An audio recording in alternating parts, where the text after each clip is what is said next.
ಎಲ್ರಿಗೂ ನಮಸ್ಕಾರ. Welcome back to my channel Janu Gowda. ಇನ್ನು ಯಾರೆಲ್ಲ ನನ್ನ ಚಾನಲ್ಗೆ ಸಬ್ಸ್ಕ್ರೈಬ್ ಆಗಿಲ್ಲ ಸಬ್ಸ್ಕ್ರೈಬ್ ಮಾಡ್ಕೊಳ್ಳಿ. ಹಾಗೆ ವಿಡಿಯೋನ ಎಲ್ಲೂ ಸ್ಕಿಪ್ ಮಾಡದೆ ಪೂರ್ತಿ ವಿಡಿಯೋನ ನೋಡಿ. ಇಷ್ಟ ಆದಲ್ಲಿ ಒಂದು ಲೈಕು ಶೇರು ಕಮೆಂಟ್ ಮಾಡೋದನ್ನು ಮರಿಬೇಡಿ. ಇವತ್ತು ನಾನು ಚಪಾತಿ ಜೊತೆಗೆ 2 ಥರದ ಪಲ್ಯ ಮಾಡ್ತಾಯಿದ್ದೀನಿ. ಯಾವ್ದು ಪಲ್ಯ ಅಂತ ನಿಮಗೆ ರೆಸಿಪಿನ ತೋರಿಸ್ತಾ ಇದ್ದೀನಿ ನೋಡಿ. ನಾನಿಲ್ಲಿ ಮೊದಲು ಹಾಲು ಮತ್ತು ಬೆಂಡೆಕಾಯಿನ ಹಾಕಿ ಫ್ರೈ ಮಾಡ್ತಾಯಿದ್ದೀನಿ. ಹಾಗೆ ಬೀಟ್ರೂಟ್ ಪಲ್ಯನ ಮಾಡ್ತಾಯಿದ್ದೀನಿ. ಇದು ಚಪಾತಿಗೆ, ದೋಸೆಗೆ ಅಥವಾ ಪೂರಿಗೆ ತುಂಬ ಚೆನ್ನಾಗಿರುತ್ತೆ. ತುಂಬ ಸುಲಭ ಮತ್ತು ಕಮ್ಮಿ ಇಂಗ್ರೀಡಿಯೆಂಟ್ಸಿಂದ ಬೇಗ ಆಗುವಂಥ 2 ಪಲ್ಯಗಳನ್ನ ತೋರಿಸ್ತಾ ಇದ್ದೀನಿ.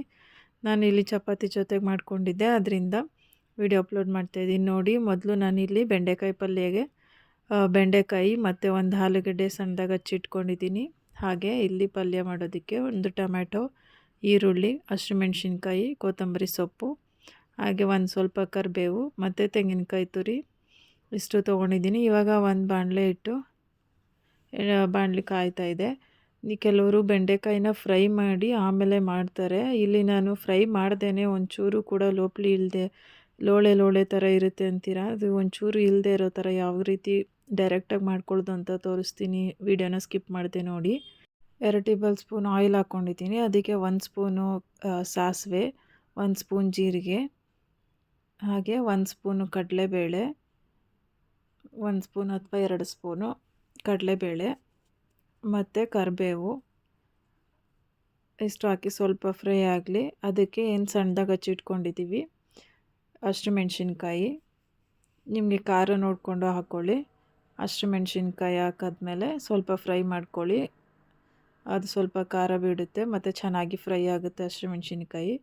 ಆಮೇಲೆ ಈರುಳ್ಳಿ ಏನು ಕಟ್ ಮಾಡ್ಕೊಂಡಿದ್ದೀವಿ, ನಾನಿಲ್ಲಿ 2 ಪಲ್ಯಕ್ಕೆ ಒಂದೇ ಸಲ ಕಟ್ ಮಾಡಿ ಇಟ್ಕೊಂಡಿದ್ದೀನಿ. ಅದರಲ್ಲಿ ಅರ್ಧ ಹಾಕ್ಕೋತಾ ಇದ್ದೀನಿ. ಈರುಳ್ಳಿನೂ ಸಹ ಸೇರಿಸ್ಕೋತಾ ಇದ್ದೀನಿ. ಇದನ್ನು ಸಹ ಚೆನ್ನಾಗಿ ಫ್ರೈ ಮಾಡ್ಕೋಬೇಕು ನೋಡಿ. ಈರುಳ್ಳಿ ಚೆನ್ನಾಗಿ ಫ್ರೈ ಆಗಲಿ. ಈ ರೀತಿ ಚೆನ್ನಾಗಿ ಫ್ರೈ ಆದಮೇಲೆ ಟೊಮೆಟೊ ಹಾಕ್ಕೊಳ್ಳೋಣ. ಟೊಮೆಟೊನೂ ಅಷ್ಟೇ ಸಣ್ಣದಾಗಿ ಹಚ್ಚಿಟ್ಕೊಂಡಿದ್ದೀನಿ, ಅದನ್ನು ಅರ್ಧ ಸೇರಿಸ್ಕೋತಾ ಇದ್ದೀನಿ. ಅದನ್ನು ಸಹ ಚೆನ್ನಾಗಿ ಫ್ರೈ ಆಗಬೇಕು. ಈರುಳ್ಳಿ ಟೊಮೆಟೊ ಎಲ್ಲ ಚೆನ್ನಾಗಿ ಫ್ರೈ ಆಗಲಿ ನೋಡಿ. ಈ ರೀತಿ ತುಂಬ ಚೆನ್ನಾಗಿ ಫ್ರೈ ಆಗಬೇಕು. ಇದಕ್ಕೆ ನಾನು ಆಲೂಗೆಡ್ಡೆ ಮತ್ತು ಬೆಂಡೆಕಾಯಿನ ಹಾಕಿ ಮಾಡ್ತಿರೋದು. ನೀವು ಬರೀ ಬೆಂಡೆಕಾಯಿನ ಹಾಕಿ ಸಹ ಮಾಡ್ಕೋಬೋದು.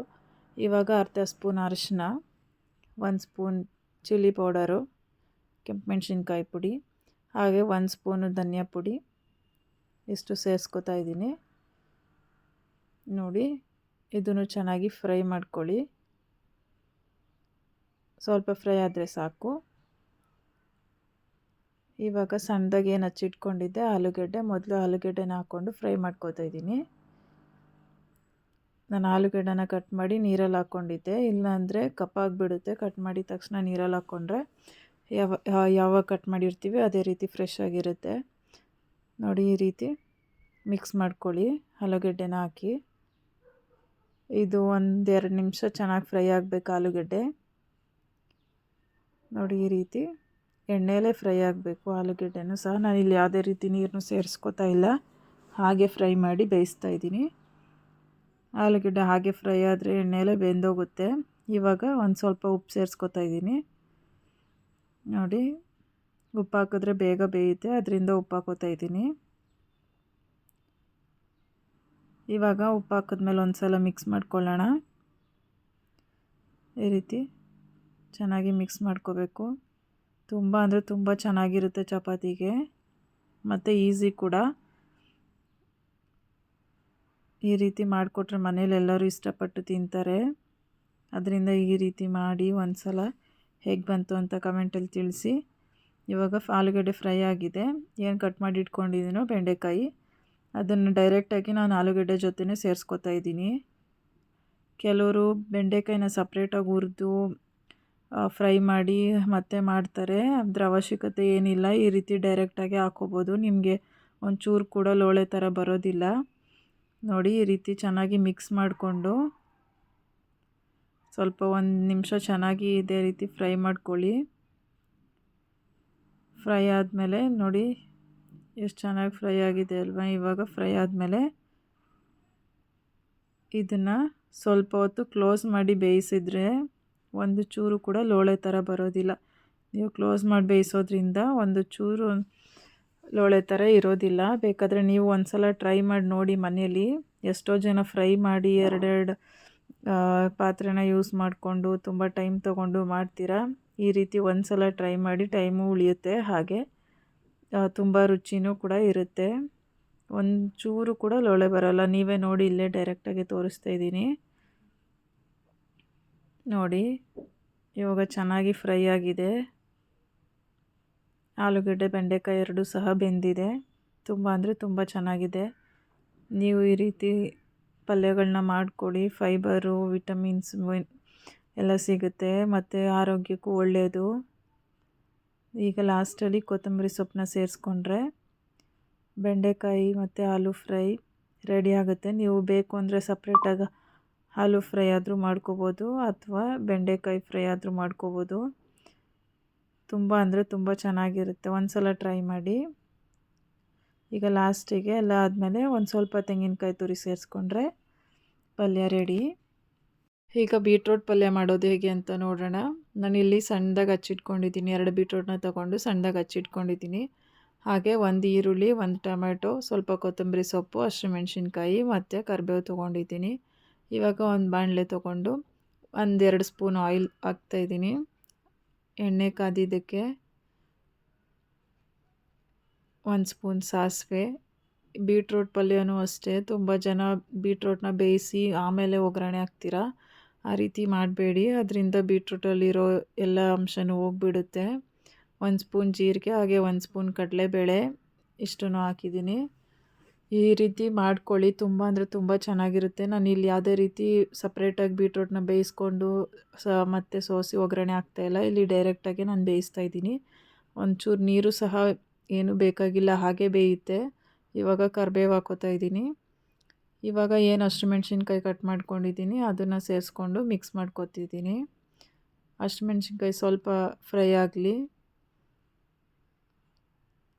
ನೋಡಿ. ಫ್ರೈ ಆದಮೇಲೆ ಈರುಳ್ಳಿ ಏನು ಕಟ್ ಮಾಡಿದ್ದೀನಿ ಅದನ್ನು ಸೇರಿಸ್ಕೊಂಡು ಫ್ರೈ ಮಾಡ್ಕೊತಾ ಇದ್ದೀನಿ.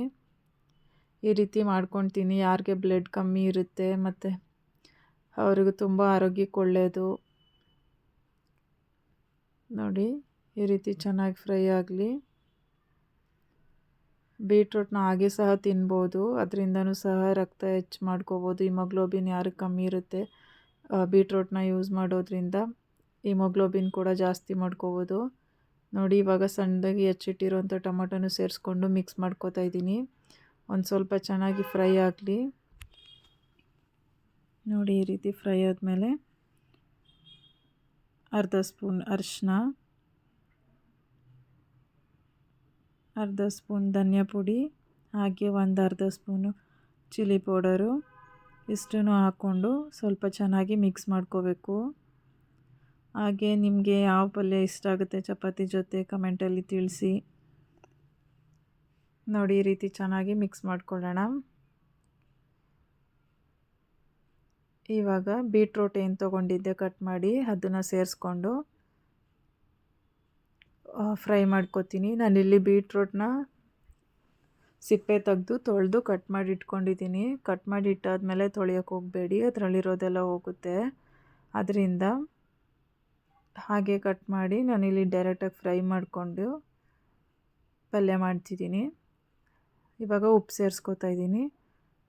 ಉಪ್ಪು ಸೇರಿಸ್ಕೊಂಡು ಸ್ವಲ್ಪ ಚೆನ್ನಾಗಿ ಮಿಕ್ಸ್ ಮಾಡಬೇಕು. ಮಿಕ್ಸ್ ಮಾಡಿಕೊಂಡು ಸ್ವಲ್ಪ ಹೊತ್ತು ಲಿಡ್ನ ಕ್ಲೋಸ್ ಮಾಡಿ ಬೇಯಿಸಿದ್ರೆ ತುಂಬ ಚೆನ್ನಾಗಿ ಬೇಯುತ್ತೆ. ಅದೇ ಸ್ವಲ್ಪ ನೀರು ಬಿಟ್ಕೊಳ್ಳುತ್ತೆ ಬೀಟ್ರೋಟೆ ಕ್ಲೋಸ್ ಮಾಡಿದ್ಮೇಲೆ ನೋಡಿ. ಈ ರೀತಿ ಚೆನ್ನಾಗಿ ಮಿಕ್ಸ್ ಮಾಡಬೇಕು. ಸ್ವಲ್ಪ ಎಣ್ಣೆಯಲ್ಲಿ ಫ್ರೈ ಮಾಡಾದಮೇಲೆ ಲಿಡ್ನ ಕ್ಲೋಸ್ ಮಾಡಿ ಬೇಯಿಸಿ. ಎಣ್ಣೆಯಲ್ಲೇ ಒಂದು 50% ಬೆಂದೋಗುತ್ತೆ. ಈಗ ಚೆನ್ನಾಗಿ ಫ್ರೈ ಆದಮೇಲೆ ನೋಡಿ ನಾನು ಲಿಡ್ ಕ್ಲೋಸ್ ಮಾಡಿ ಬೇಯಿಸ್ಕೊತಾ ಇದ್ದೀನಿ. ತುಂಬ ಅಂದರೆ ತುಂಬ ಚೆನ್ನಾಗಿರುತ್ತೆ ಬೀಟ್ರೋಟ್ ಪಲ್ಯ. ಹಾಗೆ ಸಹ ನೀವು ತಿನ್ಬೋದು ಅನ್ನದ ಜೊತೆಗೆ ಅಥವಾ ಮೊಸರನ್ನ ಜೊತೆಗೆ. ಈ ಬೀಟ್ರೋಟ್ ಪಲ್ಯ ಆಗಲಿ ಅಥವಾ ಬೆಂಡೆಕಾಯಿ ಆಲೂ ಪಲ್ಯ ಆಗಲಿ ತುಂಬ ಅಂದರೆ ತುಂಬ ಚೆನ್ನಾಗಿರುತ್ತೆ. ಸೈಡ್ ಡಿಶ್ ಆಗಿ ಕೂಡ ನೀವು ತಿನ್ಬೋದು. ಹಾಗೆ ಬರೀ ಅನ್ನ ಸಾಂಬಾರು ಮಾಡ್ಕೊಂಡಿದ್ದೀವಿ ಮನೇಲಿ, ಸೈಡ್ಗೆ ಏನಾದರೂ ಪಲ್ಯ ಬೇಕು ಅನ್ನೋರು ಸಹ ಈ ರೀತಿ ಮಾಡಿಕೊಂಡು ಹಾಗೆ ತಿನ್ಬೋದು. ಅಥವಾ ಚಪಾತಿ ಜೊತೆನೂ ಸಹ ತಿನ್ಬೋದು, ದೋಸೆ ಜೊತೆನೂ ಚೆನ್ನಾಗಿರುತ್ತೆ. ನೋಡಿ ಇವಾಗ ಲಿಡ್ ಕ್ಲೋಸ್ ಮಾಡಾದಮೇಲೆ ಇದು ಚೆನ್ನಾಗಿ ಬೆಂದಿದೆ. ಚೆನ್ನಾಗಿ ಬೆಂದಮೇಲೆ ಲಾಸ್ಟಿಗೆ ಸ್ವಲ್ಪ ಕೊತ್ತಂಬರಿ ಸೊಪ್ಪು ಹಾಗೆ ಕಾಯಿ ತುರಿನ ಸೇರಿಸ್ಕೊಂಡ್ರೆ ಸೂಪರ್ ಟೇಸ್ಟಿಯಾದಂಥ ಬೀಟ್ರೋಟ್ ಪಲ್ಯ ಬೇಗ ರೆಡಿ ಆಗುತ್ತೆ. ಇದು 2 ಪಲ್ಯನೂ ಸಹ ಜಸ್ಟ್ 5 ಮಿನಿಟ್ಸಲ್ಲೇ ರೆಡಿ ಆಗುತ್ತೆ. ಹಾಗೆ ಕಟ್ ಮಾಡಿ ಇಟ್ಕೊಂಡ್ರೆ ಮುಂಚೆನೇ ನೀವು ಬೇಗ ಮಾಡಿ ಸರ್ವ್ ಮಾಡ್ಬೋದು. ಹೆಲ್ತ್ಗೂ ಸಹ ತುಂಬ ಒಳ್ಳೆಯದು. ಹಾಗೆ ಆದಷ್ಟು ಹೊರಗಡೆ ಫುಡ್ನ ಅವಾಯ್ಡ್ ಮಾಡಿ ಮನೆಯಲ್ಲೇ ಏನಾಗುತ್ತೋ ಅದನ್ನು ಮಾಡಿಕೊಂಡು ರುಚಿ ರುಚಿಯಾಗಿ ತಿನ್ನಿ, ಆರೋಗ್ಯವಾಗಿರಿ ಅಂತ ಹೇಳ್ತಾ, ಇನ್ನು ನನ್ನ ಚಾನಲ್ಗೆ ಯಾರೆಲ್ಲ ಸಬ್ಸ್ಕ್ರೈಬ್ ಮಾಡಿಲ್ಲ ಸಬ್ಸ್ಕ್ರೈಬ್ ಮಾಡ್ಕೊಳ್ಳಿ. ಹಾಗೆ ಫೇಸ್ಬುಕ್ ಇನ್ಸ್ಟಾಗ್ರಾಮ್ನು ಸಹ ಫಾಲೋ ಮಾಡಿ. ಮತ್ತಷ್ಟು ರೆಸಿಪೀಸ್ಗಾಗಿ ಇದೇ ರೀತಿ ಸಪೋರ್ಟ್ ಮಾಡ್ತಾಯಿರಿ. ನೋಡ್ತಿದ್ದೀರಲ್ವ ಕಲರು ಸಹ ಎಷ್ಟು ಚೆನ್ನಾಗಿ ಬಂದಿದೆ. ಇದನ್ನು ನೋಡ್ತಾ ಇದ್ರೇ ತಿನ್ನಬೇಕು ಅನಿಸುತ್ತಲ್ವ, ಮತ್ತು ಯಾಕೆ ತಡ ಮಾಡ್ತಿದ್ದೀರಾ, ಇವಾಗಲೇ ಹೋಗಿ ಮಾಡ್ಕೊಳ್ಳಿ. ತುಂಬ ಟೇಸ್ಟಿ ಮತ್ತು ಈಸಿ ಕೂಡ. ನೀವು ಮಾಡ್ಕೊಂಡು ತಿನ್ನಿ, ಹಾಗೆ ನಿಮ್ಮ ಮಕ್ಳಿಗೂ ಮಾಡಿಕೊಡಿ. ಹಾಗೆ ನಾನಿಲ್ಲಿ ಈ 2 ಪಲ್ಯನೂ ಸಹ ಚಪಾತಿ ಜೊತೆಗೆ ಮಾಡ್ಕೋತಾ ಇದ್ದೀನಿ. ನಾನು ಚಪಾತಿನ ಮಾಡ್ಕೋತಾ ಇದ್ದೀನಿ ನೋಡಿ. ಚಪಾತಿನೂ ತುಂಬ ಸಾಫ್ಟಾಗಿ ಬರಬೇಕು ಅಂದರೆ ಈ ರೀತಿ ಮೊದಲು ಒತ್ತಿಟ್ಕೊಂಡು ಅದಕ್ಕೊಂದು ಸ್ವಲ್ಪ ಎಣ್ಣೆ ಹಾಕಿ ಮತ್ತು ನೋಡಿ ಈ ರೀತಿ ಎಣ್ಣೆ ಹಾಕಿ ಫೋಲ್ಡ್ ಮಾಡಿಕೊಂಡು ಚಪಾತಿನ ಒತ್ಕೊಂಡು ಬೇಯಿಸ್ಕೊಂಡ್ರೆ ತುಂಬ ಸಾಫ್ಟಾಗಿ ಬರುತ್ತೆ. ನಾನಿಲ್ಲಿ ಇವಾಗ ಒತ್ತೋವಾಗಲೇ ಎಣ್ಣೆ ಸೇರಿಸ್ಕೊತೀನಿ, ಮತ್ತು ನಾನು ಎಣ್ಣೆ ಹಾಕಿ ಏನು ಬೇಯಿಸಲ್ಲ. ಅದರಿಂದ ತುಂಬ ಎಣ್ಣೆ ಹಾಕೋದಕ್ಕಿಂತ ಎಣ್ಣೆ ಹಾಕ್ತೀರ ಮಾಡಿಕೊಂಡ್ರೆ ಚಪಾತಿ ತುಂಬ ಸಾಫ್ಟಾಗಿ ಚೆನ್ನಾಗಿ ಬರುತ್ತೆ. ನೋಡಿ ನೀವೇ ಯಾವ ರೀತಿ, ನೋಡಿ ಈ ರೀತಿ ಮಾಡಿಕೊಂಡು ಇವಾಗ ಬೇಯಿಸ್ಕೊತಾ ಇದ್ದೀನಿ ಚಪಾತಿನ. ನೋಡಿ ನಾನು ಎಣ್ಣೆ ಅಂತೂ ಆವಾಗೆ ಏನು ಒತ್ತಿದಾಗ ಹಾಕ್ಕೊಂಡಿದ್ದೆ ಅಷ್ಟೇ ಎಣ್ಣೆ, ಮತ್ತೆ ಏನು ಎಣ್ಣೆ ಯೂಸ್ ಮಾಡೋದಿಲ್ಲ. ಈ ರೀತಿ ಮಾಡಿಕೊಂಡ್ರೆ ಚಪಾತಿನೂ ಸಾಫ್ಟಾಗಿ ಬರುತ್ತೆ ಮತ್ತು ಲೇಯರ್ ಆಗಿರುತ್ತೆ. ನೋಡಿ ಈ ರೀತಿ ಸ್ವಲ್ಪ ಚೆನ್ನಾಗಿ ಬೇಯಿಸ್ಕೋಬೇಕು. ಇವಾಗ ಮಡ್ಚಾಕೋತಾ ಇದ್ದೀನಿ. ನೋಡಿ ಉಬ್ಬಿ ಬರುತ್ತೆ. ಆ ರೀತಿ ಮಡಚಿ ಒತ್ಕೊಂಡು ಚಪಾತಿನ ಮಾಡೋದ್ರಿಂದ ಚಪಾತಿನೂ ಸಹ ಸಾಫ್ಟ್ ಆಗುತ್ತೆ ಮತ್ತು ಉಬ್ಬಿ ಬರುತ್ತೆ. ತಿನ್ನೋದಕ್ಕೂ ತುಂಬ ಚೆನ್ನಾಗಿರುತ್ತೆ. ಲೇಯರ್ ಥರ ಇರುತ್ತೆ. ನೋಡಿ ಈ ರೀತಿ ಚೆನ್ನಾಗಿ 2 ಸೈಡು ಚೆನ್ನಾಗಿ ಬೇಯಿಸ್ಕೊಂಡ್ರೆ ಚಪಾತಿನೂ ಸಹ ರೆಡಿ ಆಗುತ್ತೆ. ನೀವು ಬೇಕು ಅಂದರೆ ದೋಸೆ ಜೊತೆ ಬೇಕಂದರೆ ದೋಸೆ ಜೊತೆ ಮಾಡ್ಕೊತೀನಿ, ಚಪಾತಿ ಜೊತೆ ಬೇಕು ಅಂದರೆ ಚಪಾತಿ ಜೊತೆ ಮಾಡ್ಕೊತೀನಿ. ಇವಾಗ ಚಪಾತಿ ರೆಡಿಯಾಗಿದೆ. ನೋಡಿ ನೀವು ಒಂದು ಸಲ ಮಾಡ್ಕೊಂಡು ತಿನ್ನಿ, ಹಾಗೆ ಕಮೆಂಟ್ ಮಾಡೋದನ್ನು ಮರಿಬೇಡಿ. ಮತ್ತೊಂದು ವಿಡಿಯೋದಲ್ಲಿ ಸಿಗೋಣ. ಇದೇ ರೀತಿ ಸಪೋರ್ಟ್ ಮಾಡ್ತಾಯಿರಿ. ಥ್ಯಾಂಕ್ ಯು ಸೋ ಮಚ್ ಎಲ್ರಿಗೂ.